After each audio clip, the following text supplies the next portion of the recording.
શાસ્ત્રમાં કીધું છે કે જ્યારે યુગનું પરિવર્તન થાય ને ત્યારે ભગવાન શિવ બોલો ત્રાંડવ કરે અને ત્યારે એવું કહે છે કે આ ડમરું જે છે ને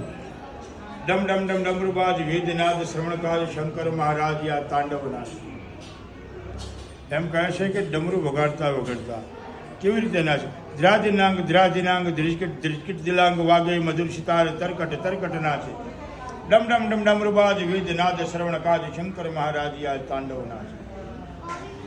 કેવી રીતે નાશે દ્રાજિનાંગ દ્રાજિનાંગ ધ્રિજકટ ધ્રિજકટ દિલાંગ વાગે મધુર સિતાર તરકટ તરકટ નાશે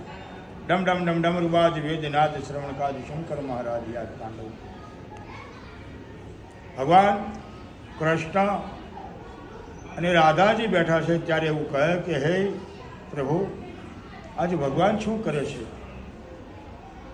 બોલે આજ જગતના પિતા ત્રાંડવ કરે છે અને આ ડમરું ત્યારે જ વાગે કે જ્યારે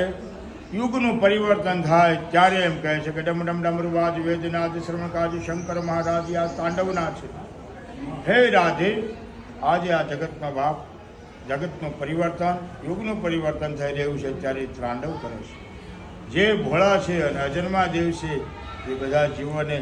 સદગતિ આપી અને નયા સૃષ્ટિની રચના કરે એવું ભગવાન શિવનું આ ડમરું છે. એ ડમરું સદાય વાગતું રહે છે અને બધાના જીવનમાં સુખ શાંતિ અને સમૃદ્ધિ આપે એવી મંગલ કામના સાથે જય સોમનાથ, જય ભવનાથ, હર હર મહાદેવ.